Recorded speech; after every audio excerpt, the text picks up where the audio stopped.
5 अगस्त 2024 की तारीख, आपने वो तस्वीरें देखी होंगी जिसमें आंदोलनकारी शेख हसीना के घर को जला रहे थे। कुछ तो उनके बेडरूम में घुसकर बिस्तर पर आराम फरमा रहे थे और कुछ उछल कूद मचा रहे थे। ये वो दिन था जब बांग्लादेश में सड़क पर चल रहा छात्र आंदोलन प्रधानमंत्री के घर में घुस गया और वहाँ की निर्वाचित सरकार का तख्ता पलट कर दिया। एक तरफ पीएम शेख हसीना का घर तोड़ा जा रहा था, उनके पिता मुजीबुर रहमान के पुतले तोड़े जा रहे थे, सड़कों पर उनके समर्थकों और हिंदुओं की हत्याएं हो रही थी, तो दूसरी ओर शेख हसीना को अपनी जान बचाने के लिए देश छोड़कर भागना पड़ रहा था।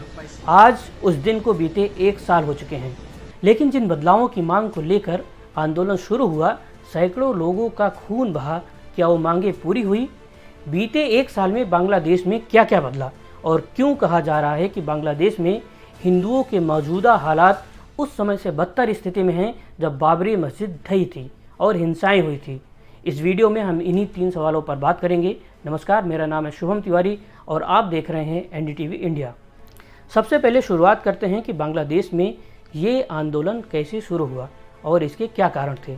आंदोलन की शुरुआत सरकारी नौकरियों में 30% आरक्षण के विरोध से शुरू हुई। दरअसल 1971 में जब बांग्लादेश पाकिस्तान से आज़ाद हुआ, तब स्वतंत्रता सेनानियों और उनके वंशजों को सरकारी नौकरियों में 30% आरक्षण देने का प्रावधान बनाया गया। बीते कई सालों से इसका विरोध हो रहा था। दबाव में आकर 2018 में शेख हसीना की सरकार ने इस आरक्षण को खत्म कर दिया, लेकिन सुप्रीम कोर्ट ने इसे फिर से बहाल कर दिया, जिससे छात्र सड़क पर उतर आए, तोड़ फोड़ और हिंसा शुरू हो गई। हिंसा को देखते हुए सुप्रीम कोर्ट ने आरक्षण समाप्त कर दिया, लेकिन तब तक आंदोलन हिंसक हो चुका था। आंदोलन इतना हिंसक हो चुका था कि आनन फानन में शेख हसीना को देश छोड़कर भागना पड़ा।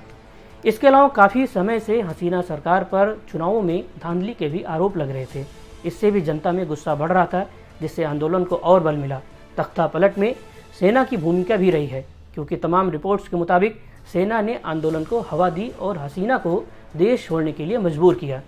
कुछ विश्लेषकों का मानना है कि इस तख्ता पलट के पीछे पाकिस्तान और अमेरिका जैसे देशों का भी हाथ हो सकता है, जो बांग्लादेश में अस्थिरता चाहते थे।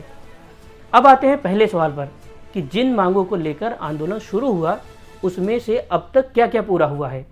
आंदोलनकारी छात्रों और नागरिकों की मुख्य मांगे थी आरक्षण की समाप्ति, तो ये तो मांग पूरी हो गई। सुप्रीम कोर्ट ने सभी तरह के आरक्षण समाप्त कर दिए। दूसरी मांग थी लोकतांत्रिक सुधार और स्वतंत्र चुनाव की। अंतरिम सरकार ने नया संविधान और चुनाव की प्रक्रिया शुरू की है, लेकिन सुधार आयोगों में मतभेद और धीमी प्रगति के कारण ये मांग अब तक पूरी नहीं हो पाई है। एक बात और, नई सरकार ने जो 11 सुधार समितियां बनाई हैं, उनमें एक भी हिंदू नहीं है। इसके अलावा छात्र यूनिवर्सिटीज़ में भी छात्र चुनाव जैसे लोकतांत्रिक सुधार चाहते थे, जो अभी लागू नहीं हुए हैं।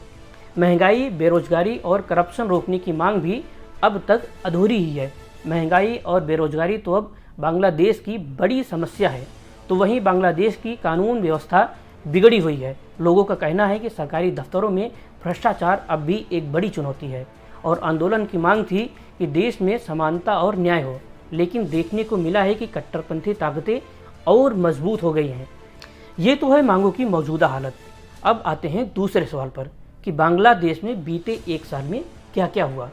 तो तख्ता पलट हुआ। नोबेल पुरस्कार विजेता अर्थशास्त्री मोहम्मद यूनुस को देश की कमान सौंपी गई।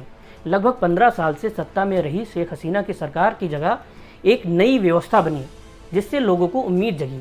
लेकिन जैसी उम्मीद थी, सब कुछ वैसा नहीं हुआ, बल्कि कह सकते हैं कि बिल्कुल उसके उलट हुआ।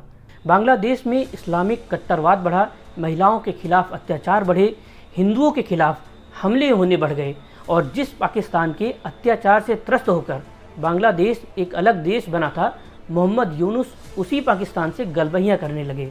और जिस देश भारत ने बांग्लादेश के लिए पाकिस्तान से युद्ध करके उसको आज़ाद कराया, बांग्लादेश उसी के दुश्मन यानी चीन की गोद में जाकर बैठ गया। और अगर हिंदुओं की हालात की बात करें तो शेख हसीना ने धर्मनिरपेक्षता को लेकर कई अहम कदम उठाए थे। जमाते इस्लामी और कट्टरपंथी संगठनों पर कड़ा नियंत्रण रखा था। यूनुस की सरकार ने जमाते इस्लामी पर लगा प्रतिबंध हटा दिया, जिससे वहां पर अल्पसंख्यकों के खिलाफ हिंसाएं बढ़ गईं।